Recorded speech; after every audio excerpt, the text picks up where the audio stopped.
Right now we're living in a world where the 2017 MVP race is all anyone's really talking about. And that's perfectly understandable. I mean, James Harden, Russell Westbrook, LeBron James, Kawhi Leonard. All of those guys are having absolutely monster years and they deserve the attention they're getting. But in a league where the top stars are so dominant, some of the other great players aren't getting the press they deserve. Which is a shame, but today we're going to fix that problem. So how are you guys doing? My name is Mike and today we're going to talk about the 5 players that I think are the most underrated in the league. So right now, predict who you think I'm going to name is the most underrated player in the league, and let's see if we agree. Number 5, Kevin Love. When making this list, I almost left Kevin Love off of it because he is an all-star and he did just win an NBA championship. But let's be honest here. When the stars of the Cavs are talked about, the 2 guys discussed are LeBron and Kyrie. After that, people see everyone else on the roster as a role player. Leading up to this year's all-star break, it wasn't even a guarantee that K-Love would be voted into the game, which is just crazy to me. Because remember, just 3 seasons ago, Kevin Love was seen as a franchise player on the Minnesota Timberwolves after he put up an awesome 26 points and 12.5 rebounds a game. Then he decided he wanted to win and took a lesser role in Cleveland, where his stats have understandably taken a drop, but he won the championship that he left Minnesota for. Now, does this situation remind you of anything? It should, because Chris Bosh already lived through this story just a few years ago. During the time the Miami Heat were a big 3, people really undervalued Bosh's contributions to 2 championship teams. It wasn't until we all looked back at those teams that we realized how impactful Chris Bosh was for the Miami Heat. And just looking at our situation right now, the same can easily be said about Kevin Love. Sure, in his first 2 seasons, Kevin took some time to adjust to playing with LeBron and Kyrie. I mean, there were definitely some bright spots, including Game 7 of last year's NBA Finals, but there were certainly some down moments as well. This year, even the biggest doubters of Kevin Love's abilities should have fallen silent, as K-Love has returned to all-star level form while putting up 20 points and 11 rebounds a game. Looking at this nice jump in stats, the biggest reason for this success is that Kevin Love is finally playing at the playing weight he wants to be on the court at. As remember, 2 summers ago, he spent almost the entire offseason rehabbing an injured shoulder. This would be very detrimental to his 2016 season, because remember, Minnesota Kevin Love was more, I'll put this in the best way possible, heavy? Let's just say the guy wasn't in the best athletic shape, but that helped him grab a ton of rebounds. So when he slimmed down, he needed all the muscle he could get to still maintain his advantage on the boards. But in the summer of 2015, he couldn't get that muscle because his shoulder was injured, which is why he had a down year. And after this offseason, where he was able to work out as much as he possibly wanted, he's regained the muscle he needs to bang with other big men down low, and the numbers show that he's back to his dominant self. The Cavs are 2-4 over their last 6 games, and people have been pointing the finger at LeBron and their new additions. No one is really bothering to mention that maybe this rough patch is because the Cavs lost their all-star power forward. Don't be one of those people. Don't downplay Kevin Love's talent. He's a huge part of this Cavs team, and as long as he's healthy in the playoffs, we're gonna see that. Number 4, Eric Bledsoe. While none of us were looking, Chris Paul's old backup has become one of the best 2-way point guards in the league. A man described by some as a 6-foot version of LeBron James. Now at first, that might seem like a stretch, even though we do know Eric Bledsoe is an absolute pit bull on defense. That's been his calling card since his rookie year. But what you might not know is that playing in Phoenix, Bledsoe has grown into a pretty great offensive player as well. Someone who, like LeBron, fills up the stat sheet. I mean, just look at these numbers. This year, he's racking up around 21 points, 6 assists, 5 rebounds, and 1.5 steals a night. Those are all-star level numbers. In fact, they're almost identical to the numbers Kyle Lowry put up last year when he was an all-star starter and was named to the 3rd team All-NBA. Yet Eric has no chance of being named to the All-NBA team this year. He wasn't even an all-star. He wasn't even an all-star snub. And the reason for that is very simple. The Phoenix Phoenix Suns are one of the worst teams in the NBA right now, which is very unfortunate for Eric Bledsoe. Look, Phoenix, I love you. Devin Booker is my guy. I went on vacation to Phoenix when I was a junior in high school. It was awesome. And I do think you're a promising young team, but the timelines just don't really work out here. Bledsoe is going to be out of his prime before the Suns can build their team into a legitimate contender. So this offseason or sometime in the future, look for the Suns to explore the Eric Bledsoe trade market. When that happens, some team's going to get an all-star level point guard for much less than he's worth, mark my words. And if that team is someone like the Spurs or the Nuggets or the Timberwolves, well, I think Bledsoe's defensive fire and offensive ability will make a huge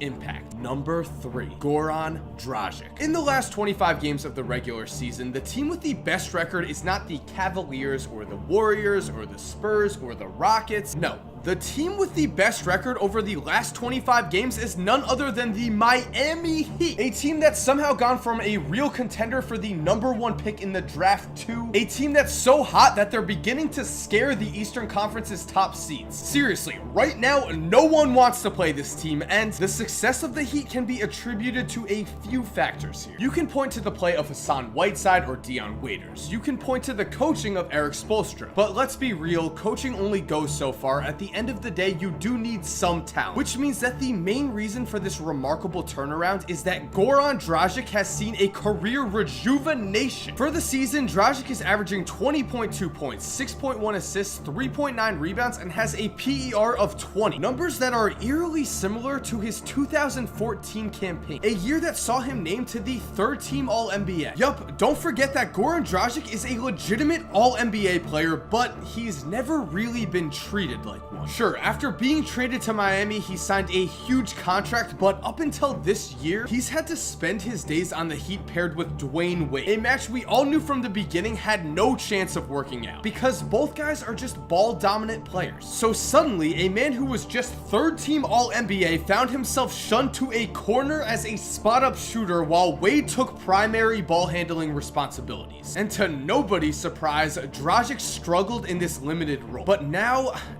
Goran Dragic has been unleashed, and the Miami Heat have been this year's feel-good NBA story. The roster is made up of several guys who have spent some serious time in the D-League, but it hasn't mattered. As soon as Miami handed Goran the keys to the offense, the team has been incredible, and Dragic has put up all-star type numbers. So next time you're discussing the best floor leaders in the NBA, do not forget about Goran Dragic. Number 2, Rudy Gobert. Let's play the classic player A versus player B game. Player A averages 12.2 points, 13.5 rebounds, 1.7 blocks, has a 20.8 PER, and plays for a team with a 39-26 record. Player B is averaging 13.1 points, 12.7 rebounds, 2.5 blocks, has a 22.2 PER, and plays for a team with a 41-24 record. Undoubtedly, we can agree that player B has a better resume, right? Well then, can you please explain to me why DeAndre Jordan made the All-Star team over Rudy Gobert? I think Gobert deserves the nod, and I also think he's one of the most promising young big men in the NBA that no one talks about. Seriously, he's outplaying DeAndre Jordan this year, and last year DeAndre Jordan was the 1st team All-NBA center. At just 24 years old, Gobert is already leading the entire NBA in blocks per game and defensive rating, and is anchoring the 3rd-ranked team defense in the league. Oh, and by the way, the Utah Jazz are tied for the 5th best record in the NBA, and Rudy leads the team in win shares. But we'll get more into that in a minute, because as for the player he's currently beating out in win shares, well, number 1, Gordon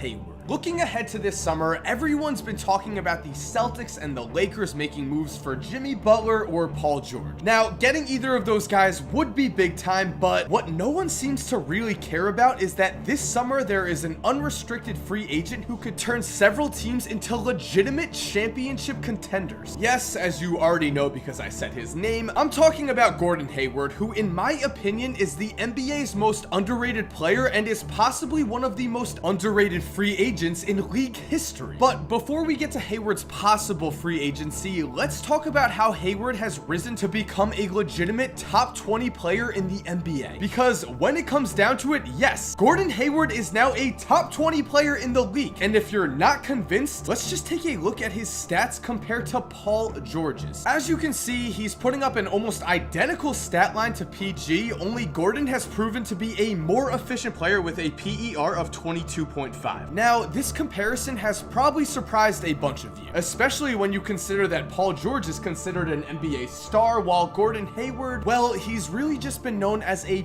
pretty good player. So how has he gotten so good? Well, the reason is because he just works harder than everyone else. And the proof of this work ethic could be found in New Orleans just this season, where as a first-time All-Star, Gordon did not spend the Friday afternoon before the All-Star game exploring New Orleans, but instead spent a long afternoon working out with one of his assistant coaches in the gym. Even during the All-Star break, even when he was an All-Star, Gordon Hayward could not stop practicing. This type of dedication has built him from a skinny rookie who averaged just 5 points a game to a now muscular best player on the 6th best team in the entire NBA. And the thing is, while this work ethic may end up bringing Hayward and the Jazz continued success in Utah, it might also bring another team an NBA championship in the near future. Because as of right now, Gordon has not said that he's staying in Utah, and if he chooses to leave for a title contender this summer, well, you might think this next statement is a little ridiculous, but I think the addition of Gordon Hayward to a championship roster would be more impactful than a team adding Jimmy Butler or Paul George. Because the thing about Hayward is that he puts up big numbers while still remaining the perfect team player in Utah's motion offense. This year, the man is averaging 22.1 points per game, but only takes 15.8 shots a night, which means that if a team like the Celtics added Hayward to their roster, they'd be getting a high-level all-star player with a great work ethic who can seamlessly fit into their roster without any real growing pains, as Gordon is already programmed to play an unselfish style of basketball. On top of this, again, Hayward is a free agent this summer, which means a team like the Celtics or Lakers could sign Hayward and then add Jimmy Butler or Paul George through a trade, which would instantly give them one of the best or the best wing duos in the NBA. That is very much in play, and it would be absolutely insane if it happened. And with all of that said, thank you guys for watching. I hope you enjoyed. I know you're gonna let me know who you thought was the most underrated player in the comments. Can't wait to see people say I know nothing about basketball. But for real, if you're new, I would love if you subscribe. I make basketball videos like this. I do NBA what ifs. I look at NBA conspiracies. Basically, if it's a cool basketball subject, I'll make a video on it. And other than that, to everyone who's already subscribed, thank you guys so much. You're the best. We know this. And as always, have an awesome day and cue that music.